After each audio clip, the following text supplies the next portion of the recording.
নমস্কার, বাঙালি রান্নাঘরে আপনাদের সবাইকে স্বাগত। আজ আমার রেসিপি চিকেনের আমি নামটা আপনাদের কাছে বলছি না, আপনারা নিজেরা ঠিক করবেন। এটা অনেক দিনের রেসিপি আর খেতেও খুব অসাধারণ হয় রান্নাটা। এখন আমি এখানে দিলাম সর্ষের তেল। তেলটা গরম হলে আমি এখানে দেবো 3টে তেজপাতা। তেল গরম যখন হয়ে যাবে তখন আমাকে এখানে এর মধ্যে দিতে হবে প্রায় 2 চামচ মতো আমি চিনি দিলাম, এটা কালারটা খুব সুন্দর আনার জন্য। এবার চিনি আর তেল মেল্ট হতে থাকবে। চিনিটা তেলের সাথে মেল্ট হয়ে গেছে। এখন আমি দেব বেশ খানিকটা পেঁয়াজ, মানে এতে পেঁয়াজটা খুব বেশি লাগে।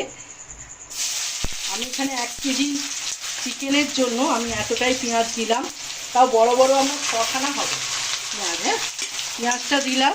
পেঁয়াজটা দেওয়ার পর আমি এটা খুব ভালো করে ভাজবো। পেঁয়াজটা আমার ব্রাউন কালার এসে গেছে, এই সময় আমাকে দিতে হবে বেশ খানিকটা কাঁচা লঙ্কা চিরা দিলাম, আর দেবো 4টে মতন টমেটো আমি কুচিয়ে রেখে দিই। মানে পেঁয়াজ, টমেটো আর কাঁচা লঙ্কা এটা দিয়েই মাংসটা ভালো হবে। আপনারা কিন্তু নাম দেবেন, আর কি নাম দিলেন কমেন্ট বক্সে অতি অবশ্যই জানাবেন। এটা অনেক পুরোনো দিনের রান্না, আমি আগেও খেয়েছি, এখন আপনাদের কাছে আমি শেয়ার করলাম। টমেটো, পেঁয়াজ আর কাঁচা লঙ্কা বেশ খানিকটা ভাজা হয়ে গেছে। এখন এখানে দিতে হবে বেশ খানিকটা রসুন, মানে ভালো রকম রসুনটা একটু বেশি হবে, আর আদা আমি বেটে রেখেছিলাম। এখন এখানে এর মধ্যে আমি দিয়ে দিলাম। দেওয়ার পর এখানে আমি যে চিকেনটা আমি সেদ্ধ করে রেখেছি, 1 কেজি চিকেন নিয়েছিলাম, এই স্টুটা এখন এর মধ্যে ব্যবহার করব। এখানে কোনো জল দেব না, জলটা আমি এখন ব্যবহার করব। আস্তে আস্তে মশলাটা স্টু দিয়ে কষাতে থাকবো। এখানে আমি সামান্য একটু হলুদ ব্যবহার করলাম, ওই মাংসের স্টু দিয়ে আমি হলুদটা গুলে রেখেছিলাম, এখন এর মধ্যে দিলাম।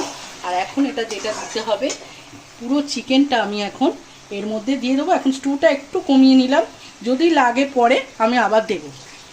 এই রেসিপিটা আপনারা একবার বানিয়ে আমাকে বিশ্বাস করে খেয়ে দেখবেন, দুর্দান্ত লাগে। রুটি, ভাত বা যার সাথেই খান না কেন খুব ভালো লাগবে। এখন যেটা দিতে হবে, এখানে চিনির পরিমাণটা একটু বেশি লাগে, এখানে 5 চামচে চিনি নিয়েছি। আর দেব লবণ। আপনারা ভাবতে পারেন এতটা চিনি দিয়ে কী রান্না, কিন্তু একবার একটু বানিয়ে খেয়ে দেখবেন, তারপরে আপনাকে জানাবেন কমেন্ট বক্সে কেমন লাগলো খেতে। আমি এর নামটা দিলাম না, আপনাদের উপর ছেড়ে দিলাম। এবার আমি এটা ঢাকা চাপা দিয়ে হতে দেবো। নেড়ে দিয়েছি, এরমভাবেই মাংসটা রান্না করলাম।